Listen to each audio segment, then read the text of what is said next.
السلام علیکم ورحمۃ اللہ وبرکاتہ۔ کیا حال ہے سب کا؟ الحمدللہ نحمده ونصلی علی رسولہ الکریم، اما بعد فاعوذ باللہ من الشیطان الرجیم، بسم اللہ الرحمن الرحیم، رب اشرح لی صدری ویسر لی امری واحلل عقدۃ من لسانی یفقہوا قولی۔ الحمد للہ الذی بیدہ ملکوت کل شیء وہو یجیر ولا یجار علیہ، لہ الحمد کلہ والیہ یرجع الامر کلہ، لا ملجأ ولا منجا منہ الا الیہ، لا حول ولا قوة الا بہ۔ ہر قسم کی حمد اللہ کے لیے ہے، اسی کے ہاتھ میں ہر چیز کی بادشاہت ہے، اور وہ پناہ دیتا ہے اور اس کے خلاف کوئی کسی کو پناہ نہیں دے سکتا۔ اسی کے لیے ہر قسم کی حمد ہے اور تمام معاملات اسی کی طرف لوٹتے ہیں۔ اللہ سے پناہ کی کوئی جگہ نہیں ہے اور کوئی نجات نہیں ہے مگر اسی کی بارگاہ میں لوٹ کر جانے میں۔ گناہ سے بچنے کی کوئی طاقت نہیں اور کسی نیکی کو کرنے کی کوئی قوت نہیں مگر اللہ ہی کی توفیق سے۔ لہذا ہم سب اللہ سے ہی توفیق مانگتے ہیں کہ وہ ہمیں اس آخری عشرے میں زیادہ سے زیادہ عبادت کی توفیق دے، ہمارے لیے آسانی پیدا کرے اور ہم اپنا وقت زیادہ سے زیادہ اس کی طرف متوجہ ہو کر گزاریں۔ نحن نقص عليك أحسن القصص بما أوحينا إليك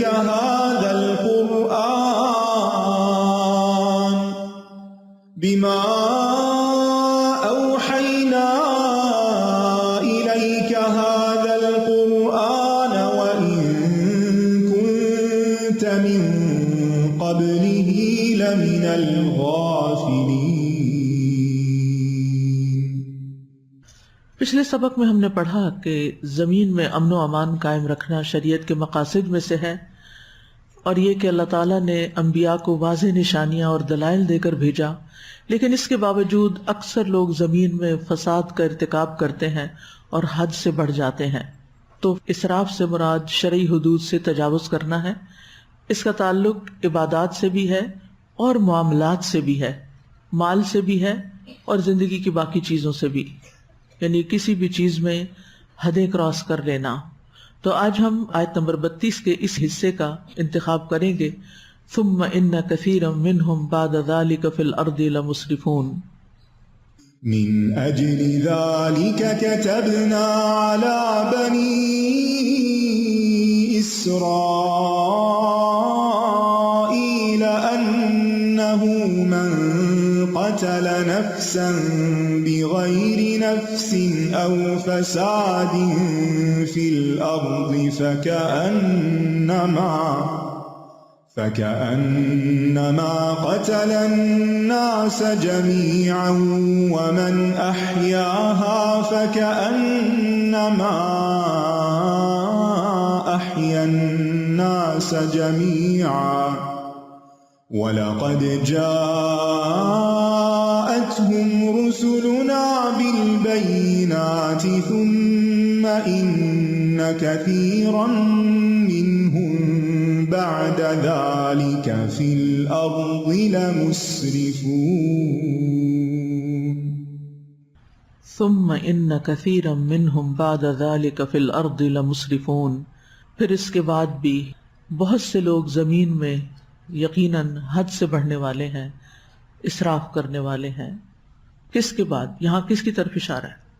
بینات کے آنے کے بعد، بینات کے بعد یعنی ان کے رسول ان کے پاس حق کو ثابت کرنے کے لیے واضح دلائل لے کر آئے تھے، وہ واضح دلائل ان تک پہنچے، لیکن اس کے باوجود انہوں نے بات نہ مانی اور اسراف کیا۔ اسراف کا کیا معنی ہے؟ کیا اسراف کیا انہوں نے؟ اسراف کا معنی ہے حد سے بڑھ جانا، حد سے تجاوز کرنا۔ راغب کہتے ہیں اس سے مراد یہ ہے کہ انسان جو بھی کام کرے، یعنی کوئی مخصوص کام نہیں بلکہ جو بھی کوئی کام کرے اس میں حد سے تجاوز کر جائے۔ اگرچہ اسراف کا لفظ صرف خرچ کرنے کے لحاظ سے زیادہ مشہور و معروف ہے، ٹھیک ہے نا. یعنی مشہور کس اعتبار سے ہوا ہے؟ خرچ کرنے کے اعتبار سے. لیکن اسراف صرف مال خرچ کرنے میں نہیں ہوتا، بلکہ ہر کام میں حد سے بڑھنے کو اسراف کہتے ہیں. حدیں پھلانگ جانا. جیسے قتل میں بھی، مثال کے طور پر اگر کوئی قصاص لے رہا ہے تو قصاص میں مقتول کے بدلے قاتل کو قتل کیا جائے گا، اور اس کا سمپل طریقہ ہوگا، اس کی ہیڈ چاپ کر دیا جائے گا، یا جو بھی اس ملک کا قانون، جیسے یہاں ہمارے یہاں تو پھانسی دیتے ہیں. تو اب بس اس حد تک اجازت ہے. اس میں فلا یسرف فی القتل میں کیا آئے گا کہ اس کے ہاتھ پاؤں کاٹے جائیں، اس کے اعضاء نکالے جائیں، اس کو چاپ کر کر کے مارا جائے. قتل کی بجائے قتل کر دینا، فرق تکلیفیں دے دے کے، اذیتیں دے دے کے مارنا، یہ پھر اسراف ہو جائے، حدیں پھلانگ دینا. ایک شخص کے بدلے پورے خاندان کو اڑا دینا. تو ایک قول یہ ہے کہ اسراف مقدار اور کمیت، یعنی کم اور کیفہ، کتنا اور کیسے، اس میں حد سے آگے بڑھ جانا. مقدار میں آگے بڑھ جانا یعنی شدید تکلیفیں دے کے مارنا، یا کمیت یعنی ایک کے بدلے 10 کو قتل کر دینا. تو اس سے مراد ہے کہ حقوق کی مقرر مقدار کے متعلق لا علمی اور جہالت میں پڑ جانا ہے. یعنی ہم میں سے ہر ایک کو پتہ ہونا چاہیے کہ ہم کون سا کام کتنا کر سکتے ہیں، کیسے کر سکتے ہیں. مثلاً آپ وضو کرتے ہیں تو وضو میں اگر حد سے زیادہ پانی بہائے چلے جاتے ہیں تو یہ کیا ہوگا؟ 3 کی بجائے 4 دفعہ دھوتے ہیں تو یہ مقدار میں حد سے بڑھ گئے نا. اور کمیت میں یعنی کوانٹٹی میں کس طرح کہ جہاں 1 گلاس پانی کافی ہے وہاں ہم نے 2 بہائے. نہاتے ہوئے شاور کھول کے بس کھڑے رہنا اور سوچوں میں غلطاں رہنا، وہ پانی گراتے چلے جانا. گاڑی دھونی ہے یا فرش دھونا ہے یا پودوں کو پانی لگانا ہے تو بس پائپ لگا کے بھول جانا، موٹر چلا کے گھر سے نکل جانا. تو یہ ساری چیزیں جو ہے نا یہ پھر غفلت سے بھی ہوتی اور جہالت کی وجہ سے ہوتی ہے. کیونکہ اس کا ایک معنی ہے کسی چیز کے بارے میں غفلت میں پڑنا. اسراف بعض اوقات غفلت کی وجہ سے ہوتا ہے، جیسے ابھی میں نے کہا نا کہ پانی کے پائپ کھول کے بند کرنا بھول جانا.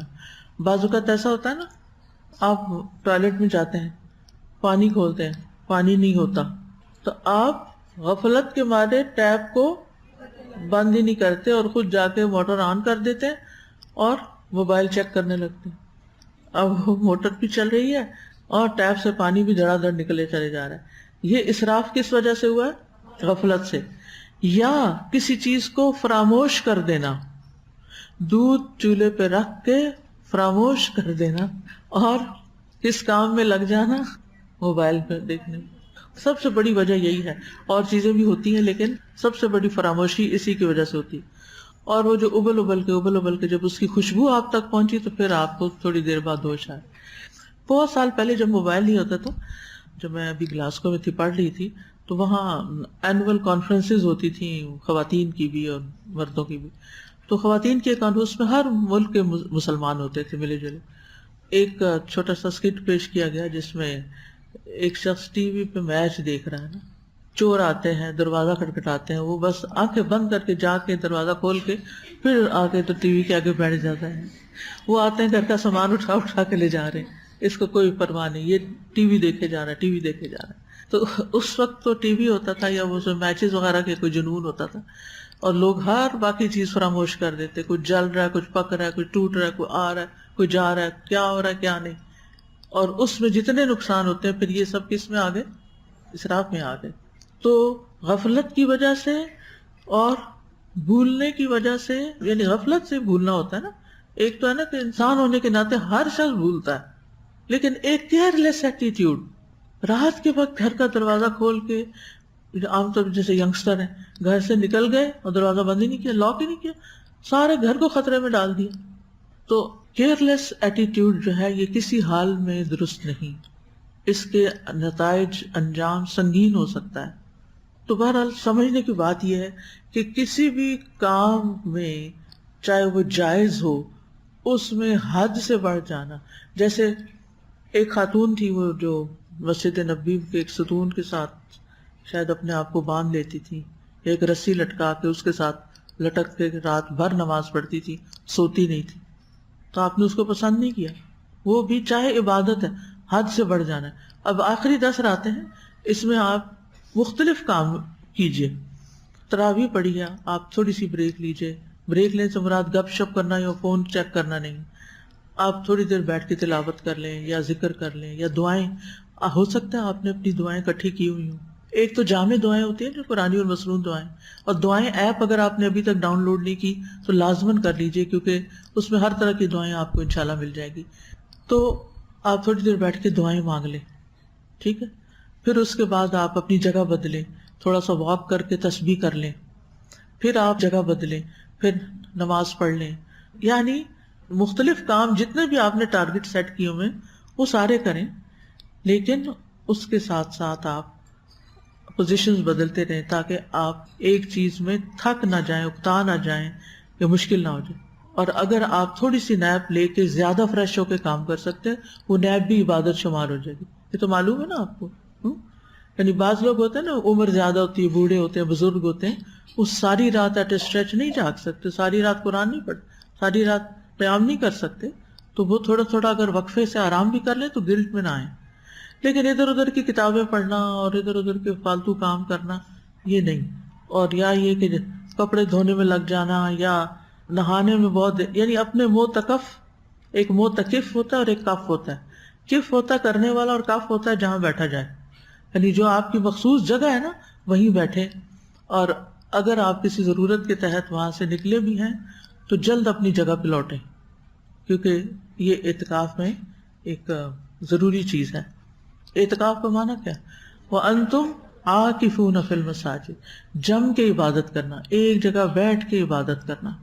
تب یہ 4 دن ذرا آپ پہ بھاری ہوں گے، 2 طاق راتیں اس میں آ جائیں گی یا شاید تیسری بھی آ جائے.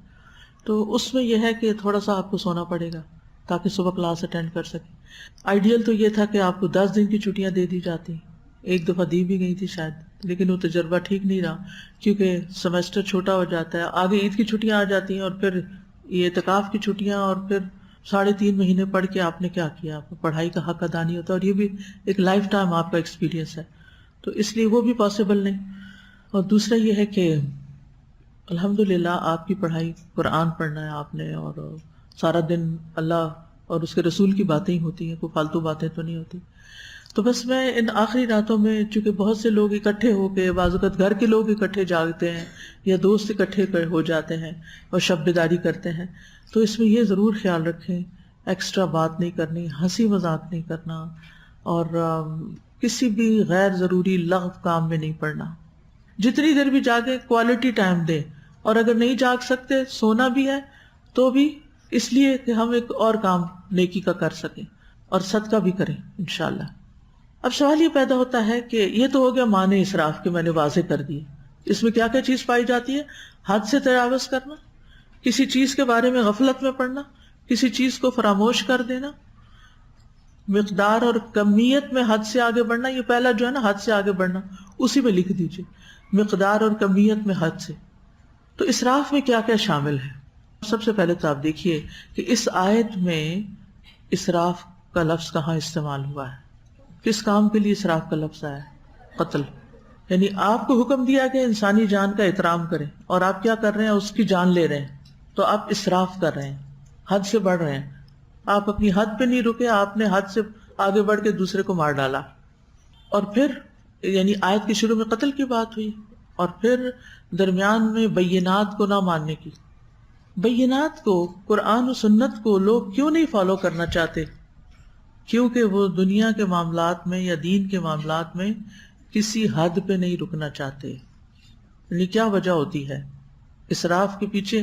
وجہ کیا ہے؟ لا علمی اور جہالت تو ہے ہی، خواہشات کی پیروی، یعنی وہ کسی حد پہ نہیں رکنا چاہتے جو اللہ نے ان کے لیے باؤنڈریز مقرر کی ہیں. تو اس میں سب سے زیادہ یہ لفظ کھانے پینے کے معاملے میں یا پھر مال خرچ کرنے کے معاملے میں استعمال ہوتا ہے. جیسے وہ آتا ہے نا، کلوا واشربوا ولا تسرفوا، کھاؤ پیو لیکن اسراف نہ کرو. حد سے نہ بڑھو. اور آپ دیکھیے کتنی حیرت کی بات ہے نا کہ شیطان ہمیں رمضان میں خود تو بند ہو جاتا ہے، جکڑا ہوتا ہے، دور سے بھی وسوسے سے ڈالتا رہتا ہے. تو ہم سب سے زیادہ کھانا پینا کب کرتے ہیں؟ جو چیزیں عام دنوں میں نہیں کھاتے وہ بھی رمضان میں کھاتے ہیں. ایک طرف روزہ رکھتے ہیں اور دوسری طرف کھانے پینے میں اسراف کرتے ہیں، جس کی وجہ سے کیا ہوتا ہے، روزے کی حالت میں کچھ صحیح سے آپ عبادت نہیں کر سکتے، ایکٹیو نہیں رہتے، رات کو عبادت نہیں کر پاتے، کیونکہ یا آپ کھاتے ہیں سحری کے وقت اور یا کھاتے ہیں افطار کے وقت. کچھ لوگ تو ساری رات جاگتے رہتے ہیں اور کھاتے پیتے رہتے ہیں. تو یاد رکھیے اسراف کا تعلق صرف کھانے پینے کے ساتھ نہیں بلکہ اس کا دائرہ اس سے بھی زیادہ وسیع ہے. عبادت میں بھی اسراف ہے، یعنی نیک کاموں میں بھی ہوتا ہے اور برے کاموں میں بھی ہوتا ہے. اطاعت کے کاموں میں حد سے بڑھ جانا، بس کسی ایک کام کے پیچھے لگ جانا اور وہی بہت زیادہ کرنا اور دوسرے فرائض کو بھول جانا. اور اسراف گناہوں اور غلطیوں کو زیادہ کرنا بھی ہے. تو زندگی کے تمام معاملات میں اسراف ہوتا ہے. اسراف زندگی کے تمام معاملات میں ہوتا ہے، تمام کاموں میں، حدود سے تجاوز کر کے، جو رب نے حد طے کی ہے اس سے آگے بڑھ کے، اور چیزوں کو یا کاموں کو یا اعمال کو ان کی مناسب جگہ پر نہ رکھ کے. ایسا شخص اسراف بھی کرتا ہے، سرکشی بھی کرتا ہے. ایاس بن معاویہ رحمہ اللہ کہتے ہیں آپ جس چیز کے ساتھ بھی اللہ کے حکم سے تجاوز کریں گے، اس سے آگے بڑھیں گے، وہی اسراف ہو جائے گا. اسی لیے شرک کو بھی اسراف تصور کیا گیا ہے. وَأَنَّ الْمُسْرِفِينَ هُمْ أَصْحَابُ النَّارِ، سورۃ غافر کی آیت ہے. اور بے شک حد سے بڑھنے والے ہی دراصل آگ کے ساتھی ہیں. کتنی سخت وعید ہے. تو اس آیت میں مسرفین سے مراد کون ہے؟ وہ لوگ ہیں جو اللہ کے ساتھ شرک کرتے ہیں، یعنی شرک اسراف کی قسم ہے، اور اللہ کی نافرمانی میں حد سے تجاوز کر جاتے ہیں، بہت آگے بڑھ جاتے ہیں. کچھ لوگ ہوتے ہیں نا، ان کا پاؤں غلط رستے پہ پڑ جائے تو واپس پلٹ آتے ہیں اور اپنی غلطی پہ معافی مانگ لیتے ہیں کہ اللہ تعالیٰ ہم بھول گئے تھے، ہم بھول کے دوسرے رستے پہ چلے گئے اور واپس لوٹ آئے. اور کچھ لوگ ہوتے ہیں وہ واپس نہیں لوٹتے، سرکشی کے ساتھ آگے ہی بڑھتے چلے جاتے ہیں. یہ مسرفین ہے. وَأَنَّ الْمُسْرِفِينَ هُمْ أَصْحَابُ النَّارِ. اسی لیے جو مسلمان نافرمانیوں میں حد سے بڑھ جائیں گے اور توبہ کیے بغیر مر جائیں گے، وہ بھی کچھ عرصہ جہنم میں جائیں گے تاکہ اپنی ان چیزوں کی سزا بھگت سکیں، یا پھر شفاعت کی وجہ سے جہنم سے نکالے جائیں گے، یا اللہ کی مشیت سے جنت میں داخل کیے جائیں گے. پھر اسی طرح اللہ تعالیٰ کی ذات اور صفات میں شرک یا اللہ کی بات نہ ماننا، اللہ کی آیات کو نہ ماننا. وَكَذَلِكَ نَجْزِي مَنْ أَسْرَفَ وَلَمْ يُؤْمِنْ بِآيَاتِ رَبِّهِ.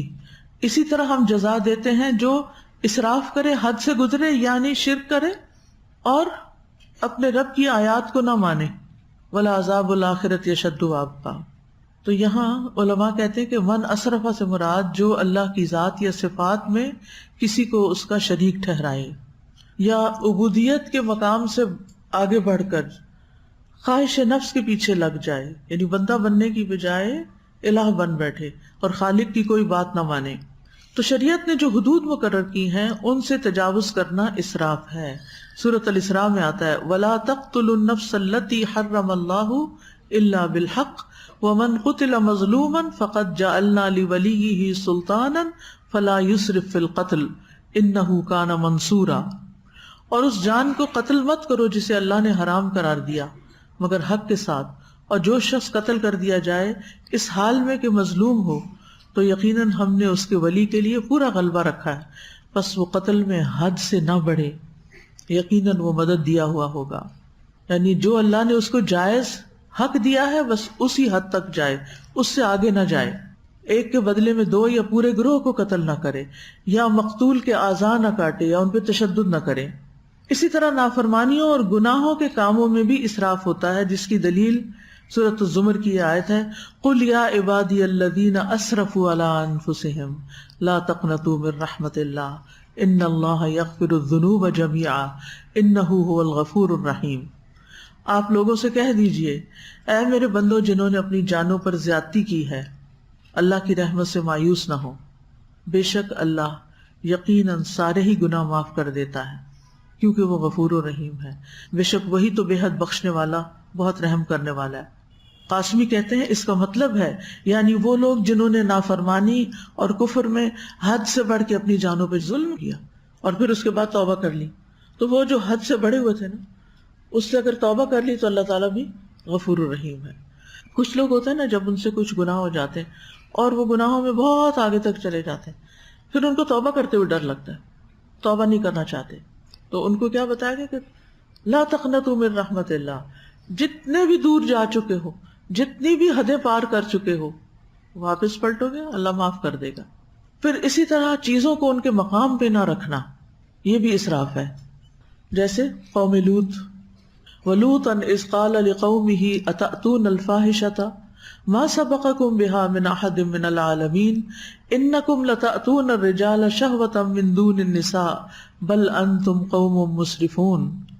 اور لوط کو بھیجا اللہ سبحانہ وتعالیٰ نے پیغمبر بنا کر، جب اس نے اپنی قوم سے کہا تم ایسے فحش کام کا ارتکاب کرتے ہو جس کا تم سے پہلے جہان والوں میں سے کسی نے بھی ارتکاب نہیں کیا، بے شک تم شہوت کے لیے عورتوں کو چھوڑ کر مردوں کے پاس آتے ہو، بلکہ تم حد سے گزرنے والے لوگ ہو۔ تو اب اسراف کا معنی پتہ چل رہا ہے؟ یعنی ایک مرد کا حلال وے سے جنسی تعلق صرف اس کی بیوی سے قائم ہو سکتا ہے یا لونڈی سے قائم ہو سکتا ہے، لیکن اگر کوئی مرد اپنی بیوی سے یہ تعلق قائم کرنے کی بجائے کسی مرد کے ساتھ ایسا کام کرتا ہے تو وہ بھی اسراف کہلاتا ہے، کیونکہ اس نے حد پار کر دی، یعنی جو اللہ نے اس کے لیے جائز قرار دیا تھا اس سے آگے نکل گیا اور ناجائز میں پڑ گیا، اور عورت کی بجائے مرد کے پاس چلا گیا، فطرت کے بھی خلاف۔ اسی طرح حلال کو چھوڑ کر حرام میں پڑنا، یہ بھی اسراف ہوتا ہے، حلال کو چھوڑ کے حرام میں پڑنا۔ سورۃ النساء میں آتا ہے اور یتیموں کو آزماتے رہو یہاں تک کہ جب وہ بلوغت کو پہنچ جائیں، پھر اگر تم ان سے کچھ سمجھداری معلوم کرو تو ان کے مال ان کے سپرد کر دو، اور فضول خرچی کرتے ہوئے، اسراف کرتے ہوئے، اس سے جلدی کرتے ہوئے اسے مت کھاؤ کہ وہ بڑے ہو جائیں گے، یعنی ان کو واپس دینا پڑے گا، لہذا جلدی جلدی اس مال کو ختم کرو، تو یہ بھی اسراف ہے، حد سے بڑھ گیا، آپ ضرورت سے زیادہ خرچ کرنے لگ گئے۔ اسی طرح خرچ کرنے میں تجاوز کرنا حد سے، یہ بھی اسراف کہلاتا ہے۔ سورۃ فرقان میں آتا ہے والذین اذا انفقوا لم یسرفوا، عباد الرحمن کون ہے؟ کون ہے؟ جب وہ خرچ کرتے ہیں تو اسراف نہیں کرتے، ولم یقتروا، اور نہ بخل کرتے ہیں، وکان بین ذلک قوا، بلکہ ان کا خرچ ان دو انتہاؤں کے درمیان ہوتا ہے۔ تو اب سمجھ آ گئی آپ کو، یہ میں نے مثال کے طور پر ساری آیتیں آپ کے سامنے رکھی کہ قرآن سے یہ دلیل ملتی ہے کہ اسراف کا تعلق صرف مال سے نہیں، وہ تو ہے ہی، لیکن اس کے علاوہ بھی باقی جو کام جہاں بتائے گئے ہیں، چاہے وہ شرک ہے، عمل قوم لوط ہے، قتل میں حد سے بڑھنا ہے، یہ سب چیزیں اسراف میں شامل ہیں، نافرمانی اور سرکشی میں پڑنا یہ بھی اسراف میں شامل ہو جاتا ہے۔ اسی لیے فرمایا کہ اکثریت لوگوں کی دلائل آنے کے بعد، قرآن پڑھنے کے بعد بھی اسراف سے باز نہیں آتی، وہ زمین میں یقیناً اسراف کرتی۔ یاد رکھیے اسراف کرنے والے لوگ اللہ تعالیٰ کے نزدیک سخت ناپسندیدہ لوگ ہیں۔ سورۃ الانعام میں آتا ہے وَلَا تُسْرِفُوا إِنَّهُ لَا يُحِبُّ الْمُسْرِفِينَ، اسراف مت کرو، بے شک وہ اسراف کرنے والوں سے محبت نہیں رکھتا۔ ابن عاشور کہتے ہیں کہ اللہ تعالیٰ نے یہاں بیان کر دیا ہے کہ اسراف ان اعمال میں سے ہے جن کو اللہ تعالیٰ پسند نہیں کرتا، بس اسراف ان اخلاق و عادات میں سے ہے جن سے رک جانا لازم ہے، اور محبت کی نفی کرنے کے مختلف درجات ہیں، یعنی اللہ کی محبت کی نفی کے درجات ہیں۔ تو اسراف جتنی قوت کی مقدار میں ہوگا اسی مقدار میں محبت کی نفی کی شدت میں اضافہ ہو جائے گا، یعنی اللہ تعالیٰ کو پسند نہیں ایسے لوگ جو اسراف کریں، اور جو جتنا زیادہ اسراف کر رہے ہیں اتنے ہی ناپسند ہو گئے، اتنے ہی اللہ کی محبت سے دور نکل گئے۔ اگر یہ سزا بھی کسی کو یاد رہے نا تو انسان ہر معاملے میں احتیاط برتنا شروع کر دے، پھر اسراف کرنے والا ہدایت سے محروم ہو جاتا ہے۔ سورۃ غافر میں ان اللہ لا یہدی من ہوا مسرف کذاب، ایسا شخص بھٹکا ہوا شخص ہے، کذالک یضل اللہ من ہوا مسرف مرتاب، اسی طرح اللہ بھٹکا دیتا ہے ہر اس شخص کو جو حد سے بڑھنے والا، شک کرنے والا ہو۔ پھر مصرف کے لیے برے اعمال کی تزیین ہوتی ہے، یعنی اس کو برے اعمال خوبصورت لگتے ہیں اسی لیے وہ ان میں آگے بہت دور تک چلا جاتا ہے۔ کذالک زین للمسرفین ما کانوا یعملون، اسراف متکبر لوگوں کی صفت ہے جو بس ہر معاملے میں اپنی مرضی چاہتے ہیں. فرعون کے بارے میں آتا ہے وَإِنَّ فِرْعَوْنَ لَعَالٍ فِي الْأَرْضِ وَإِنَّهُ لَمِنَ الْمُسْرِفِينَ کہ فرعون زمین میں سرکشی کرنے والا تھا اور وہ حد سے بڑھ جانے والوں میں سے تھا. مسرفین کی اطاعت نہیں کرنی چاہیے. سورۃ شعراء میں آتا ہے وَلَا تُطِيعُوا أَمْرَ الْمُسْرِفِينَ الَّذِينَ يُفْسِدُونَ فِي الْأَرْضِ وَلَا يُصْلِحُونَ اور مسرف کے لیے ہلاکت ہے. وَأَهْلَكْنَا الْمُسْرِفِينَ تو اسراف کرنا انسان کی عمر کو تباہ کر دیتا ہے, اس کے نفس کو ضائع کر دیتا ہے, اس کی زندگی کو تباہی کے گھاٹ میں اتار دیتا ہے اور آخری ٹھکانہ اس کا جہنم ہوتا ہے. اسراف کے اسباب میں سے جیسے پہلے میں نے عرض کیا جہالت اور کم علمی ہے, پتہ ہی نہیں کہ کس چیز میں ہم حد سے بڑھ رہے ہیں. کبھی انسان ماحول سے متاثر ہوتا ہے, لوگ وہ کر رہے ہوتے ہیں ہم کہتے ہیں یہ جائز ہی ہوگا, دیکھا دیکھی ہم بھی وہ کرنے لگتے ہیں. مثال کے طور پر شادیوں کے موقع پر مہنگے مہنگے کپڑے بنوانا, وہ میری بہن کا بھی تو ایسا بنا تھا, وہ کزن نے ایسا بنوایا, وہ دوست نے ایسا بنایا. لہٰذا اپنی وسعت اپنی استطاعت سے بڑھ کے قرض لے کے اپنی خواہشات پوری کرنا اور حد سے بڑھ کر ایسے کام کرنا. اور کس موقع پر اسراف ہوتا ہے؟ گھروں کی سجاوٹ میں مہنگے مہنگے ڈیکوریشن پیس خرید لینا, کپڑوں میں ضرورت کے کپڑے ہیں اندھا دھند سلواتے جانا, اچھے بھلے جوتے ہیں اور خرید لینا, کبھی عید کے نام پہ, کبھی شادی کے نام پہ, کبھی کچھ. حضرت عائشہ کا آپ نے بخاری میں حدیث پڑھی ہوگی کہ شادی کے موقع پر انہوں نے کون سا کپڑا پہنا تھا, صرف ایک لفظ بتا دیجیے, دھلا ہوا. کوئی شان میں فرق آیا یا ہم سب سے ان کی شان بلند ہے؟ کیونکہ انسان کی شان کپڑے پہن کے نہیں بلند ہو سکتی, یہ یاد رکھیے گا. نہ آپ کی عزت اس سے زیادہ ہو سکتی ہے, نہ آپ کسی کے دل میں اپنی جگہ بنا سکتے ہیں. آپ کی عزت بڑھتی ہے آپ کے اخلاق, آپ کا اللہ کے ساتھ مضبوط تعلق, تقوی کی بنیاد پر, اور آپ دوسروں کے لیے کتنے فائدہ مند ہیں. عیدی کے پاس کتنے کپڑے تھے اور کیسا لباس وہ پہنتا تھا. اسی طرح اور بھی بہت سی مثالیں. تو جو چیزیں آپ کو حقیقی معنوں میں دنیا اور آخرت میں عزت دینے والی ہیں, اور عزت ساری اللہ کے ہاتھ میں ہے, ان پہ زیادہ فوکس کریں. عزت کی خاطر نہیں, اللہ کی رضا کی خاطر, لیکن ان چیزوں سے اپنی نگاہیں پھیر لیں کہ جو صرف خواہشات کی تکمیل ہوں یا صرف ٹرینڈز ہیں. اب ایک عام بیگ میں, ایک ریزنیبل بیگ میں اگر آپ کا گزارا ہوتا ہے تو کیا لاکھوں ایک بیگ پہ خرچ کر دینا ہمیں زیب دیتا ہے؟ اور پوری توجہ سے اسراف کا معنی سمجھ لیجئے اور پھر اپنی زندگی میں دیکھیے کہ کہاں کہاں اسراف ہو رہا ہے. اور وجوہات کیا ہوتی ہیں؟ کبھی تنگی کے بعد خوشحالی حاصل ہو جاتی ہے. یعنی مثلاً ایک لڑکی کی شادی پہلے کسی غریب آدمی سے, اس کے پاس کھانے کو بھی نہیں تھا, پھر اس کے بعد بہت امیر آدمی سے ہوگی. اب اس نے کیا کیا, چونکہ زیادہ اس کے پاس خوشحالی آ کے اس نے لٹانا شروع کر دیا. ہر روز کپڑے بن رہے ہیں, نئی نئی چیزیں خریدی جا رہی ہیں, کبھی فرنیچر بدلا جا رہا ہے, کبھی پردے بدلے جا رہے ہیں, کبھی کچھ کبھی کچھ. ٹھیک ہے, کچھ چیزیں پرانی ہو جاتی ہیں, مشکل ہو جاتی ہے, تکلیف دینے لگتی ہیں. آپ جب نہیں خریدتے ہیں تو ریزنیبل اگر آپ خرید لیتے ہیں اپنی حیثیت کو, کوئی حرج نہیں ہے. لیکن صرف شو آف کرنے کے لیے اور صرف اس لیے کہ اب آپ کے پاس پیسے ہیں تو آپ کو نہیں پتا کہاں خرچ کریں, تو جہاں بھی جاتے ہیں آپ اس کو بس کھلا چھوڑ دیتے ہیں اور ضرورت سے زیادہ خرچ کرتے ہیں. پھر آخرت سے غفلت بہت بڑی وجہ ہے اسراف کی. ہم سمجھتے ہیں سب کچھ دنیا میں ہی لوٹ لینا ہے, سب کچھ یہیں بس کھا لیں, سب یہیں پر انجوائے کر لیں, تو کسی مسلمان کی یہ شان نہیں ہوتی. اسی طرح مسرفین کی صحبت, یعنی حد سے تجاوز کرنے والے اور فضول خرچ لوگوں کے بیچ میں رہنا. جب آپ ان کے ساتھ ہوں گے تو ان کو دیکھیں گے وہ اسراف کر رہے تو آپ کہیں گے اگر میں نہیں یہاں کروں گا تو پھر میں کیا کہلاؤں گا, سٹنجی, بخیل, چھوٹے دل والا. تو بہت ضروری ہے کہ انسان اسراف کے معنی کو اچھی طرح سمجھ لے, کیونکہ یہ زندگی کے ہر معاملے میں ہوتا ہے, اس لیے یہ ہم سے متعلق ہے. ٹھیک ہے, تو اسراف کی چند صورتیں کیا ہو سکتی ہیں. اس میں جیسا کہ معنی میں یہ پایا جاتا ہے کہ اسراف اللہ کی حد کو توڑنا ہے, اللہ کی حد کو کراس کرنا ہے, حدوں کو پار کرنا ہے. اس سلسلے میں نبی صلی اللہ علیہ وسلم سے روایت ہے کہ آپ نے فرمایا حلال بھی واضح ہے اور حرام بھی واضح ہے, لیکن ان دونوں کے درمیان کچھ چیزیں مشتبہ ہیں, یعنی شبہ والی ہیں, شک والی ہیں.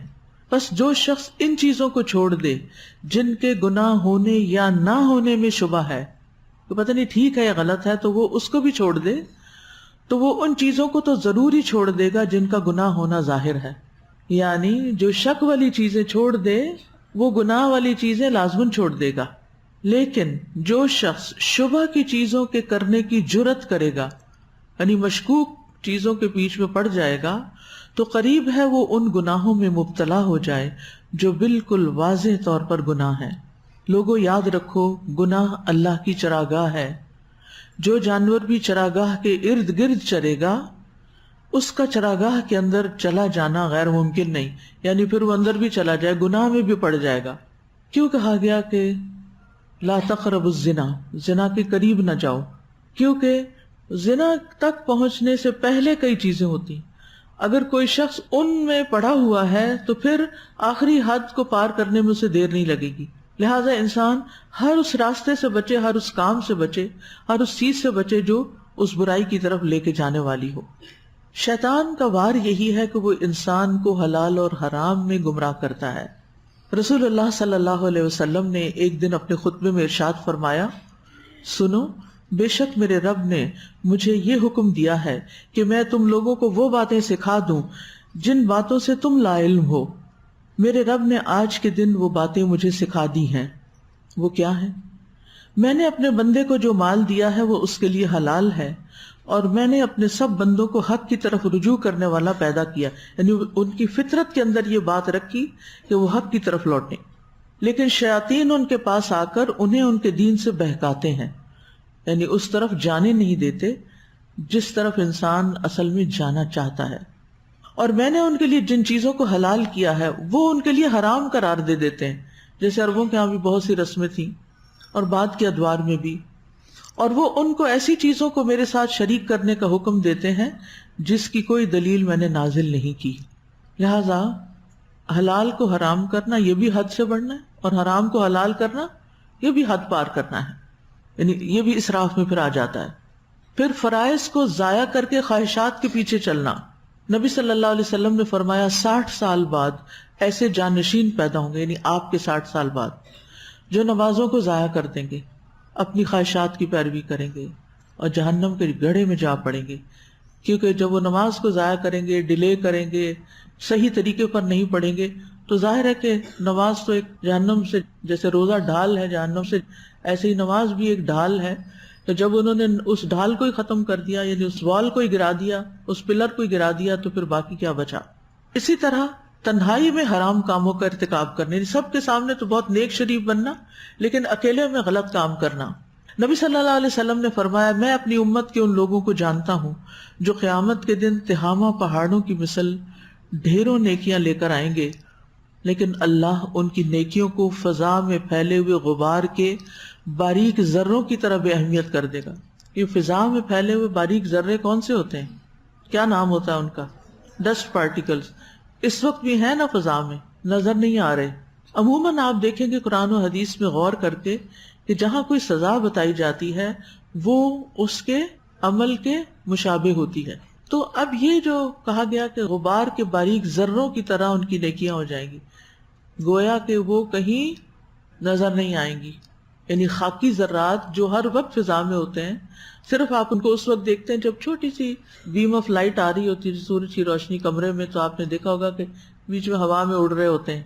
صرف اس وقت، یعنی انتہائی تیز روشنی میں آپ ان کو ایک مخصوص اینگل پہ ہی بس دیکھ سکتے ہیں، ورنہ نہیں نظر آئیں گی.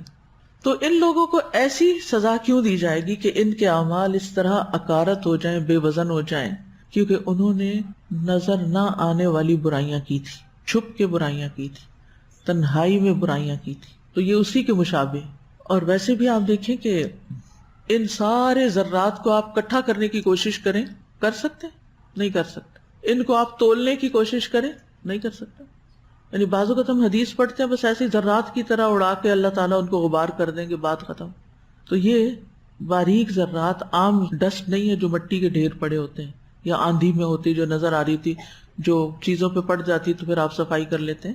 یہ ایسے ذرات میں بدل دے گا کہ کوئی اپنی نیکیوں کو کیچ بھی نہیں کر سکے گا، جمع بھی نہیں کر سکے گا. صوبان نے کہا، اے اللہ کے رسول، ایسے لوگوں کی صفات بیان کر دیجئے، ان کی ذرا وضاحت کر دیجئے، کہیں ایسا نہ ہو کہ لا علمی میں ہم ان میں شامل ہو جائیں. آپ نے فرمایا سن لو، وہ تمہارے ہی بھائی ہوں گے، تمہاری ہی نسل سے ہوں گے، یعنی تم میں سے مسلمان ہی ہوں گے، تمہارے رشتہ داروں میں سے ہوں گے، رات کو تمہاری طرح قیام کریں گے، یعنی نماز میں بھی شریک ہوں گے، لیکن وہ ایسے لوگ ہیں کہ تنہائیوں میں، اکیلے میں اللہ کے حرام کردہ امور کا ارتکاب کریں گے، یعنی جن چیزوں کو اللہ نے کرنا یا دیکھنا یا سننا یا کھانا حرام کیا ہے، وہ جب لوگوں کی نگاہیں سو جائیں گی تو وہ رات کے وقت یا کہیں بھی اکیلے ہو کے وہ غلط کام برائیاں کریں گے۔ پہلے زمانے میں بھی یہ ہوتا تھا، لیکن آج کے دور میں تو یہ بہت ہی آسان ہو گیا نا۔ آپ دیکھیے کہ لوگ ایک ہتھیلی پہ رکھے ہوئے سیل فون کے اندر کیا کچھ نہیں دیکھ سکتے، پوری دنیا میں گھوم سکتے ہیں اور ہر طرح کی برائیوں میں انوالو ہو سکتے ہیں۔ اور پھر اب تو اللہ تعالیٰ پناہ میں رکھے اور ایسے فتنوں سے بچائے، 3D کا جو دور آ رہا ہے اس میں تو آپ ایسی چیزیں دیکھیں گے کہ گویا آپ خود اس کے اندر ان کے ساتھ شریک ہیں۔ تو گناہ ہے، چاہے سب کے سامنے کیا جائے یا تنہائی میں کیا جائے، لیکن تنہائی میں کیا جانے والا گناہ اور زیادہ برا ہے۔ وہ برا زیادہ کیوں ہے؟ کیونکہ جو عام گناہ ہوتا ہے نا، جو لوگوں کے سامنے کرتے ہیں ڈٹائی کے ساتھ، وہ بھی برا ہے کہ وہ بہت سے لوگ دیکھ کے آپ کو کرنے لگتے ہیں، آپ کے لیے آثار بن جاتے ہیں، وہ ان کی برائیاں بھی آپ کے پلے میں پڑیں گی جو آپ کو دیکھ کے کریں۔ لیکن تنہائی میں تو صرف رب دیکھتا ہے نا، آپ لوگوں کے ڈر سے لوگوں کے سامنے گناہ نہیں کرتے، لیکن اکیلے میں جہاں اللہ تعالیٰ دیکھتا ہے وہاں آپ گناہ کرتے ہیں، تو پھر یہ زیادہ سیویئر ہو جاتا ہے نا۔ گناہ دو طرح کے ہوتے ہیں، کھلم کھلا گناہ کرنا اور چھپ کے کرنا۔ کھلم کھلا کرنا بھی کیا ہے؟ کھلم کھلا کرنا بھی برا ہے۔ کیوں برا ہے؟ کیونکہ جتنے لوگ آپ کو کرتے ہوئے دیکھیں گے وہ بھی گناہ کی حرمت کو پھر پامال کریں گے، وہ بھی کہیں گے یہ آسانی ہے ہم بھی کر لیں۔ اور تنہائی میں کرنا کیوں برا ہے؟ کیونکہ آپ لوگوں سے تو ڈرتے ہیں، اللہ تعالیٰ سے نہیں ڈرتے۔ ابو ہریرہ کہتے ہیں میں نے رسول اللہ صلی اللہ علیہ وسلم کو فرماتے ہوئے سنا، میری تمام امت کو معاف کر دیا جائے گا سوائے کھلم کھلا گناہوں کے کرنے والوں کے، اوپنلی کرنے والوں کے۔ گناہوں کو کھلم کھلا کرنے میں یہ بھی شامل ہے کہ ایک شخص رات کو کوئی گناہ کا کام کرے اور اس کے باوجود کہ اللہ نے اس کے گناہ کو چھپا دیا ہے، مگر صبح ہونے پر وہ کہے کہ اے فلاں میں نے کل رات فلاں فلاں برا کام کیا تھا، یعنی صبح اٹھ کے اپنی برائی کو لوگوں کے سامنے نشر کرے۔ رات گزر گئی تھی اور اس کے رب نے اس کا گناہ چھپائے رکھا، جب صبح ہوئی تو وہ خود اللہ کے پردے کو کھولنے لگا، یعنی برا کام بھی کرتے ہیں اور لوگوں میں نشر بھی کرتے ہیں۔ کتنے لوگ ہیں اپنے حرام کاموں کی ویڈیوز بنا کے پوری دنیا میں وائرل کرتے ہیں توجہ لینے کے لیے، اور یہ نہیں پتا کہ کتنا بڑا گناہ ہے۔ اللہ تعالیٰ ہم سب کو اس سے محفوظ رکھے۔ اور یہ سب حرکتیں کیا ہیں؟ حد سے بڑی ہوئی۔ ایک ہے آپ نے گناہ کیا، اللہ نے پردہ رکھا، آپ نے توبہ معافی کر لی، اللہ نے معاف کر دیا، بات ختم۔ اور ایک یہ کہ آپ نے گناہ کیا اور پھر آپ نے اس کو نشر بھی کیا۔ تو کبھی بھی نشر نہ کریں۔ انسان ہونے کے ناطے کوئی خطا ہو جاتی ہے، کوئی کوتاہی ہو جاتی ہے، اللہ سے رو رو کے معافی مانگے۔ اس کی ایک اور وجہ یہ بھی ہوتی ہے کہ جب ہم سے کوئی غلطی ہوتی ہے نا تو ہمارے اوپر ایک گلٹ آتی ہے، ہمارے دل پہ ایک فیلنگ آتی ہے، پھر ہم دائیں بائیں اس کہانی کو بیان کرنے لگتے ہیں اور 10 لوگوں کو کہانی سنا دیتے ہیں تو ہمارا کتھارسس ہو جاتا ہے، تو ہمیں ریلیف مل جاتا ہے، اس سے باہر نکل آتے ہیں۔ یہ طریقہ غلط ہے ریلیف حاصل کرنے کا۔ صرف کیا کرنا چاہیے؟ اللہ کے آگے رونا چاہیے جب تک کہ وہ گلٹ ختم نہ ہو جائے۔ اب اسراف کی کچھ اور قسمیں دیکھتے ہیں، جیسے حقوق العباد میں اسراف، گھر والوں کے حقوق ادا نہ کرنا۔ رسول اللہ صلی اللہ علیہ وسلم نے فرمایا آدمی کو گناہ گار بنا دینے کے لیے یہ بات کافی ہے کہ وہ اپنے متعلقین کی روزی کو ضائع کر دے، یعنی ایک مرد پر ذمہ داری ہے کہ وہ اپنے بیوی بچوں کو کما کے لا کے کھلائے، لیکن وہ ایسا کرنے کی بجائے اس پیسے کو اپنی عیش و عشرت میں لٹا دیتا ہے، حرام کاموں میں، یا ویسے ہی اس کو ضائع کر دیتا ہے کسی بھی طرح۔ تو یہ بھی کیا ہے؟ سرکشی کی ایک قسم ہے۔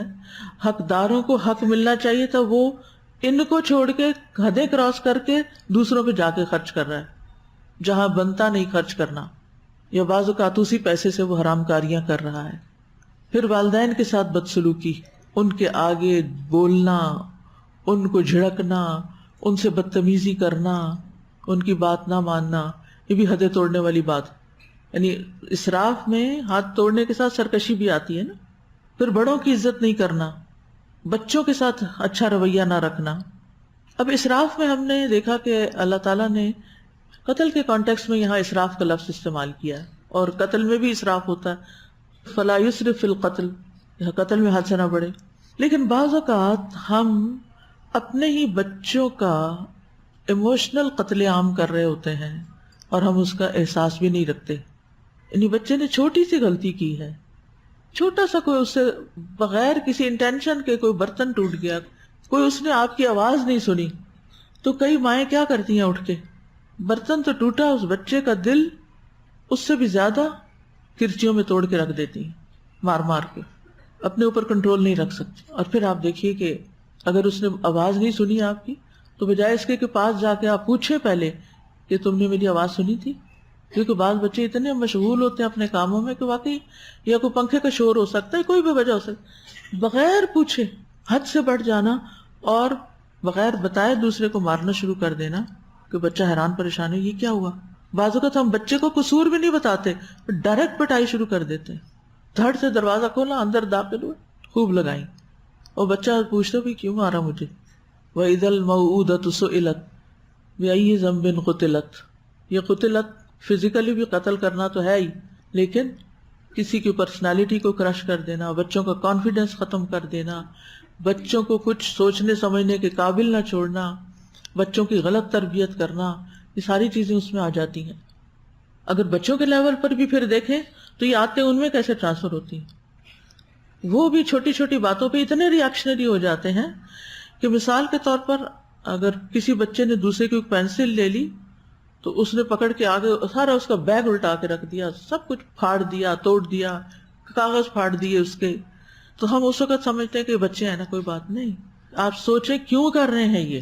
بچہ اگر حد سے زیادہ ری ایکشنری ہو رہا ہے، سوچیں کہیں میرے یا میرے ہسبینڈ کے اعمال کا عکس تو نہیں آ رہا اس میں، کیونکہ جب بڑوں کے جیسچر، جب بڑوں کے رویے حد سے بڑے ہوئے ہوں گے تو بچوں کے تو خود بخود ہو جائیں گے، وہ تو وہی کریں گے جو دیکھیں گے۔ بعض اوقات ہم بچوں سے یہ کہتے رہتے ہیں تم لوگ بہت لڑتے رہتے ہو، تم تو لوگ ہر وقت لڑتے رہتے ہو، اور یہ باتیں تو تم بہت کرتے ہو، ہر دفعہ سوری کر لیتے ہو، لیکن یہ نہیں ان کو بتاتے کہ تم نے اس معاملے میں کیا صحیح کیا اور کیا غلط کیا اور کیا تمہیں نہیں کرنا چاہیے تھا۔ گائیڈ نہیں کرتے ان کو ان کی غلطی کو انالائز کر کے نہیں بتاتے، اور پھر ہم اپنے اعمال کو جسٹیفائی بھی کر رہے ہوتے ہیں۔ جیسے بعض اوقات قتل کے پیچھے کیا وجوہات ہوتی ہیں، مثلاً کسی سے آپ نے ادھار لیا تھا، وقت پہ واپس نہیں کر سکے، اور جب اس نے مانگا تو گالی دے دی جواب میں، اس کو غصہ آ گیا، اس نے جواب دینے کی بجائے ہتھیار اٹھا لیا۔ تو مصرفین جو ہوتے ہیں وہ ہر معاملے میں ہی مصرف ہو جاتے ہیں، پھر وہ کانفلکٹس ریزالو نہیں کرتے، اصول کی بات نہیں کرتے، اللہ اور اس کے رسول کا حکم کیا ہے وہ نہیں بتاتے، نہ اس پہ عمل کرتے ہیں۔ اب مثال کے طور پر آپ دیکھیں کہ ہم بچوں کے ساتھ کسی کے گھر میں جاتے ہیں، ہم سلام کرتے ہیں، وہ سلام نہیں کرتے، تو ہم ان کے پیچھے پڑ جاتے، سلام کرو سلام کرو سلام۔ لیکن اس کی بجائے اگر آپ اپنے گھر میں ہر وقت بچوں کو خود سلام کر رہے ہیں اور وہ آپ کو سلام کر رہے ہیں تو ان کو طریقہ آ چکا ہے، اب وہ کہیں جائیں گے تو سلام کر لیں گے، ٹھیک ہے۔ تو بات یہ ہے کہ ہم نبی صلی اللہ علیہ وسلم کے حکم کو تو بعض اوقات دیکھتے ہیں، ان کے عمل کو نہیں دیکھتے، اور بچوں پر زیادتی کر جاتے ہیں، یعنی کسی مخصوص وقت میں ان کے پیچھے پڑ جانا اور باقی وقت بھولے رہنا۔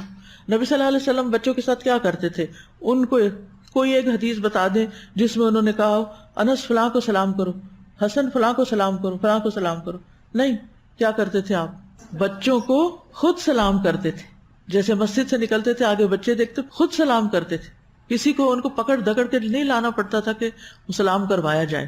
تو بات یہ ہے کہ قصور ہمارا اپنا ہوتا ہے کہ ہم نے صحیح طور پر تربیت نہیں کی ہوتی، ہم صرف بچوں کو یا تو حدیثیں سنا دیتے ہیں، ہم سمجھتے ہیں ہم ان کی تربیت کر رہے ہیں، جبکہ عمل میں ہمارے اپنے کمی ہوتی ہے۔ اسی طرح بعض بچے اپنی ماں کو مارنے لگتے ہیں، کسی خاتون نے مسئلہ بیان کیا، وہ نماز پڑھتی تو بچہ سکارف تک سر سے اتار دیتا ہے، دوپٹہ بھی اتار دیتا ہے، بال بھی کچھ، کیا ہم نے وجہ جاننے کی کوشش کی کہ وہ ایسا کیوں کر رہا ہے؟ ہم صرف ظاہری عمل کو دیکھ رہے ہوتے ہیں، یہ بچے کا یہ عمل حد سے بڑا ہوا ہے نا، اسراف میں آ رہا ہے، اور اگر اس کی کریکشن بچپن میں نہ ہوئی تو کیا ہوگا؟ بڑے ہو کر یہ عادتیں پختہ ہو جائیں گی۔ آج ماں کے بال کھینچ رہا ہے، آج ماں کا دوپٹہ چھین رہا ہے، تو کل بڑے ہو کے کیا کرے گا؟ لہٰذا یہیں سے اس کا علاج کرنا ہوگا۔ یعنی کہنے کا میرا مطلب ان ساری باتوں سے یہ ہے کہ مصرفانہ رویے شروع سے ہی ختم کرنے چاہیے، کیونکہ حقوق العباد سے اس کا تعلق بتا رہی ہوں۔ یعنی کہ جب کوئی ایک بچہ زیادہ اگریسو ہونے لگتا ہے تو وجہ معلوم کرے، کیا یہ چینی زیادہ کھاتا ہے، ٹافیز یا جوس یا آئس کریم یا کوکیز یا لیز یا ایسی چیزیں، کیونکہ یہ ساری فوڈ جو ہے اس کے مزاج پہ اثر انداز ہو رہی ہوتی۔ جب بہت شوگری چیزیں ہم بچوں کو دے دیتے ہیں تو وہ ہائپر ہو جاتے ہیں، اور جب وہ ہائپر ہوتے ہیں تو خوشی میں بھی ہائپر اور غصے میں بھی پھر ہائپر ہونے کا مطلب کیا ہے؟ حدیں توڑنا، حدیں کراس کرنا، حد سے آگے بڑھنا۔ تو سب سے پہلے بچوں کی فوڈ کو چیک کریں، کیا کھلا رہے ہیں آپ انہیں۔ پھر آپ یہ دیکھیں کہ آپ ان کو کتنی اٹینشن دیتے ہیں۔ جب وہ کوئی بات کرتے ہیں تو آپ توجہ سے سنتے ہیں کہ نہیں سنتے۔ اگر آپ کے نارمل روزمرہ زندگی میں ان کے ساتھ رویے درست ہیں تو ان کا اسراف بچپن سے ہی کنٹرول کیا جا سکتا ہے، ورنہ یہ بڑے ہو کر بڑی بڑی بیماریاں بن جاتی ہیں۔ اور جب بچوں کی یہ بیماریاں بچپن میں کنٹرول نہ کی جائیں تو پھر وہ بچپن میں ہی ان رویوں میں پکے ہو جاتے ہیں۔ اور اب دیکھیں کہ بچے جو بچوں کو مارتے ہیں، کچھ بچے دوسرے بچوں کو دانت سے کاٹ لیتے ہیں، اور کچھ بچے ویسے چیزوں کی توڑ پھوڑ کے عادی ہوتے ہیں۔ تو ان سب چیزوں پر غور کرنا چاہیے کہ بیک ٹریک کرنا چاہیے، کہاں سے یہ شروع ہوا، اس جڑ کو کاٹیں، جو کاز ہے اس کو ختم کریں، تو پھر انشاءاللہ آگے جا کر بہتری ہوگی۔ اللہ تعالیٰ بچوں کے ان رویوں سے ماؤں کو بھی ٹرین کرنا چاہتے ہیں، صرف مائیں بچوں کی تربیت نہیں کر رہی ہوتی، جب بچے ایسی حرکتیں کرنے لگتے ہیں تو ماؤں کی بھی تربیت ہو رہی ہوتی ہے کہ وہ اپنے رویوں کو بھی جج کریں۔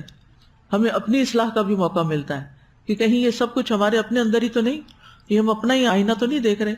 بعض اوقات کچھ بچے بچپن میں ہم ان کو دبائے رکھتے ان کی کوئی بات نہیں سنتے، جو ہی ذرا وہ بڑے ہوتے ہیں، ٹین ایج کو پہنچتے ہیں، ان کی یہ ساری دبی ہوئی باتیں کھل کے سامنے آ جاتی اور وہ سخت طریقے سے ری ایکشن کرتے ہیں، جو پھر ماں باپ کے لیے قابل برداشت نہیں ہوتا، وہ ان کو ہلا اور جھنجھوڑ کے رکھ دیتا ہے۔ تو بچوں کو اسپیس بھی دیں، بچوں کو توجہ دیں، بچوں کی بات سنیں، بچوں کے ساتھ وقت گزاریں، ان کو اپنے ساتھ لگائیں، ان کو پیار کریں، ان کو حگ کریں، ان کی فوڈ کا دھیان کریں۔ تو یہ چیزیں انسانوں کی تربیت میں فائدہ مند انشاءاللہ ہوں گی، تاکہ وہ بڑے ہو کر مسرفانہ رویوں سے بچ سکیں۔ کیونکہ آپ دیکھیے کہ جب بچے بچپن میں ایک چھوٹی سی پینسل یا ربڑ پہ آپس میں لڑ رہے ہیں اور ایک کو دندی کاٹ رہے ہیں اور بال نوچ رہے ہیں اور یہ کر رہے ہیں، تو جب وہ بڑے ہوں گے، اسکول جائیں گے، کیا کریں گے، اسکول کے بعد کسی جاب میں جائیں گے تو جاب پلیس پہ کیا کریں گے۔ آپ نے دیکھا ہوگا کہ بعض آفیسز میں باقاعدہ لڑائیاں ہو رہی ہوتی ہیں، ایک دوسرے کو تانے دیے جا رہے ہوتے ہیں، عہدوں پہ لڑائیاں، اور پھر غلط طریقے اختیار کر کے دوسروں کا حق مار کے آگے نکلنے کی کوشش۔ لیگ پولنگ کا اصل مقصد تو یہی ہوتا ہے۔ اور پھر آپ دیکھیں کہ ہم نے آسان طریقہ بچوں کو مشغول کرنے کا یہ نکال لیا ہے کہ جب ہم خود کچھ کرنا چاہتے ہیں تو بچوں کے ہاتھ میں گیجٹ پکڑا دیتے ہیں، اور پھر وہ جو چاہیں کرتے رہیں، جو چاہیں دیکھتے رہیں، اور ہم اتنے خوش ہوتے ہیں کہ آپ کو پتہ ہے کہ یہ صرف چند مہینے کا ہے اور اس کو گیجٹ استعمال کرنا آ گیا۔ تو بہرحال ہمیں اپنے ایکسٹریم رویوں، یہ اسراف کیا ہے، معاملات میں اسراف کیا، ایکسٹریم رویے، ان کو آئیڈینٹیفائی کرنا ہے ہر معاملے میں، چاہے محبت ہے، چاہے نفرت ہے، چاہے لین دین کے معاملات ہیں یا آفیسز کے معاملات، یعنی کہیں بھی، کہیں تجارت میں آپ بعض اوقات کہیں کچھ خرید و فروخت کرنے جاتے ہیں، تو ہر جگہ پر ایکسٹریم رویوں کو اینالائز کرنا ہے آپ نے، اور پھر ان کی اصلاح کرنی ہے، ورنہ اللہ کے ہاں پکڑ ہوگی۔ دنیا میں ہم اپنی گفتگو کے ذریعے، ہم اپنے کسی عہدے کے ذریعے، ہم کسی پوزیشن کے ذریعے ہم دوسروں کو دبا سکتے ہیں، لیکن کل کو حساب دینا پڑے گا۔ حتیٰ کہ بچوں کے معاملے میں، چونکہ ہم ماں باپ ہیں نا، ہم جو چاہے کریں، جو چاہیں کہیں، نہیں، اس کا بھی جواب دینا ہوگا۔ ہم اپنے بچوں پہ بھی ظلم نہیں ڈال سکتے۔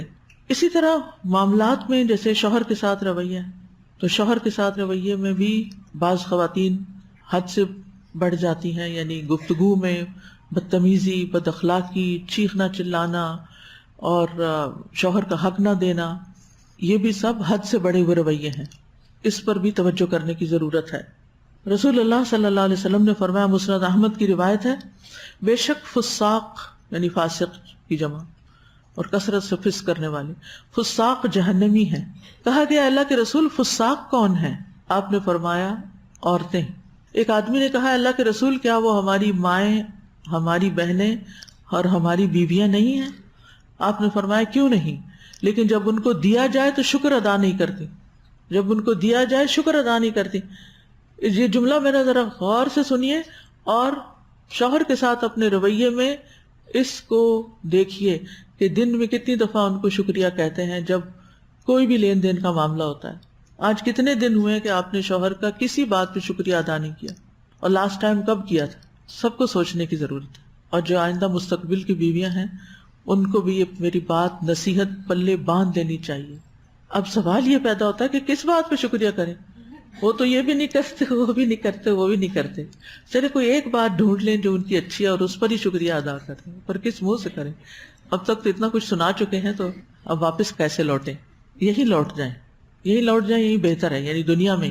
اب آپ نے نظر رکھنی ہے. مثلاً اگر انہوں نے کھانے کی میز پر آپ کو پانی ہی ڈال دیا ہے یا پانی کا گلاس آپ کے قریب کر دیا ہے, تو اس پر سے ہی شکریہ ادا کرنا شروع. جزاک اللہ خیر, منہ میں آہستہ آہستہ شروع کر لیں. کیونکہ جس کے ساتھ کبھی نہ کیا ہو نا, جس کا کبھی شکریہ نہ کیا ہو, جس کو کبھی تھینک یو کارڈ نہ بھیجا ہو, تھینک یو نوٹ نہ بھیجو, پوری دنیا کو بھیجتے ہو, لیکن نہ کیا ہو تو پھر وہ اچانک ایک دن میں تو نہیں بھیجا جا سکتا نا, تو گریجولی شروع کر لیں.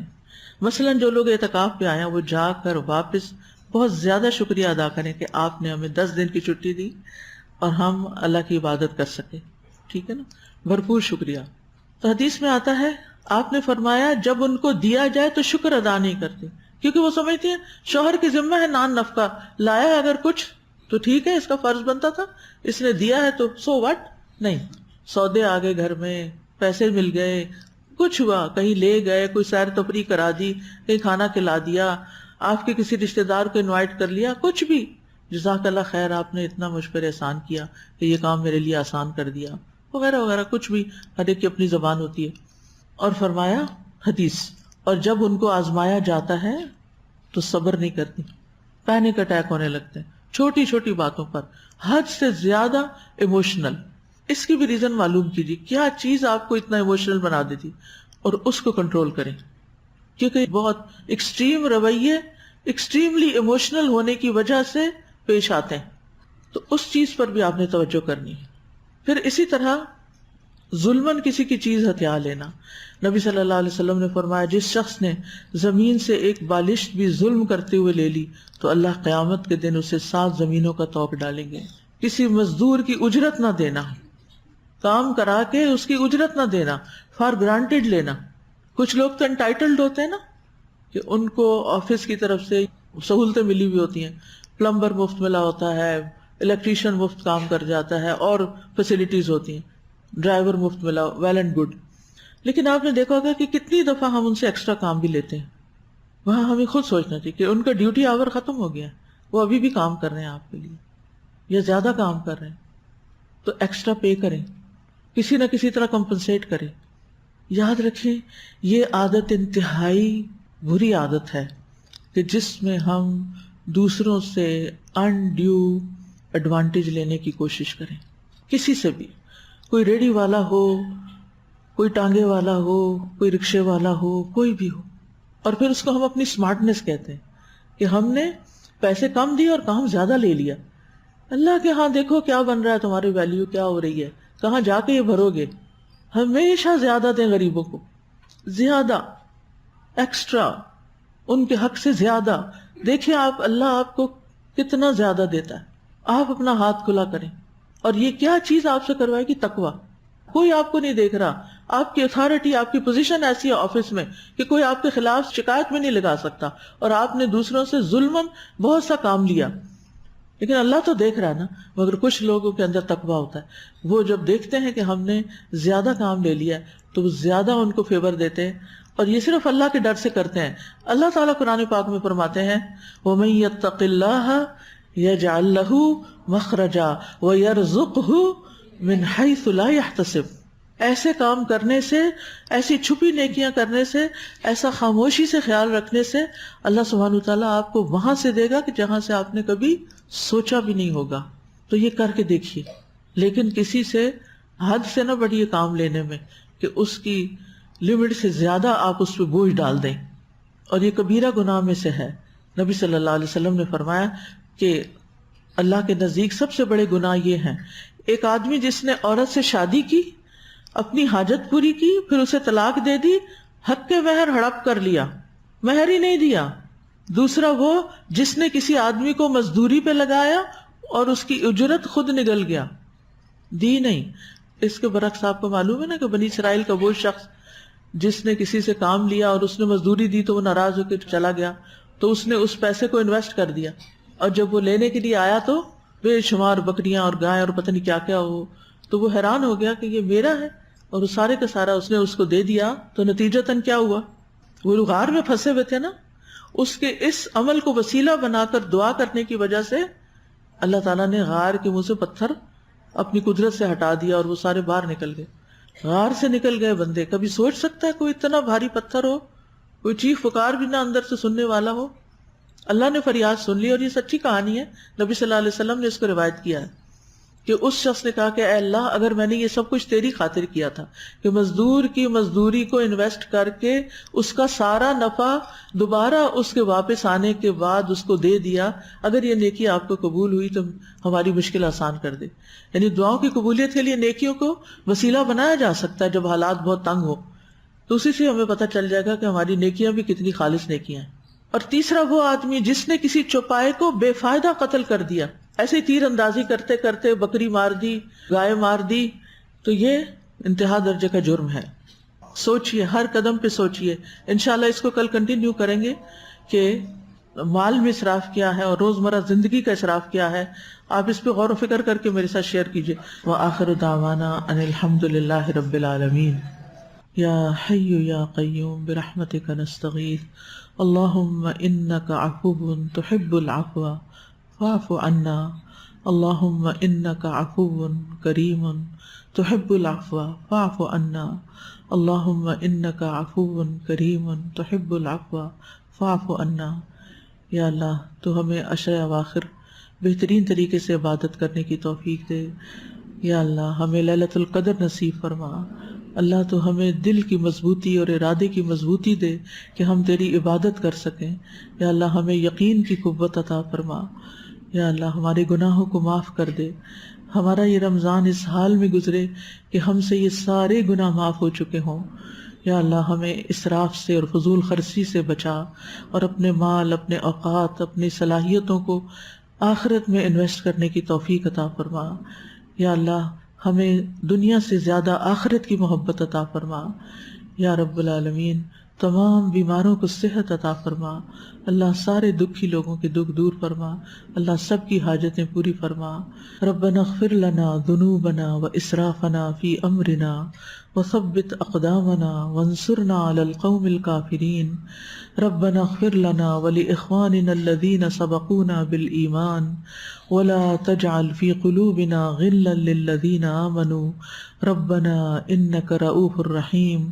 ربنا إننا سمعنا مناديا ينادي للإيمان أن آمنوا بربكم فآمنا ربنا فاغفر لنا ذنوبنا وكفر عنا سيئاتنا وتوفنا مع الأبرار ربنا وآتنا ما وعدتنا على رسلك ولا تخزنا يوم القيامة ولا تخزنا يوم القيامة ولا تخزنا يوم القيامة إنك لا تخلف الميعاد ربنا اصرف عنا عذاب جهنم إن عذابها كان غراما إنها ساءت مستقرا ومقاما ربنا تقبل منا إنك أنت السميع العليم وتب علينا إنك أنت التواب الرحيم وصلی اللہ تعالی علی خیر خلقہ محمد وعلی آلہ واصحابہ واہل بیتہ اجمعین برحمتک یا ارحم الراحمین۔ سبحانک اللہم وبحمدک اشہد ان لا الہ الا انت استغفرک واتوب الیک۔ السلام علیکم ورحمۃ اللہ وبرکاتہ۔ فاقصص القصص لعلهم يتفكرون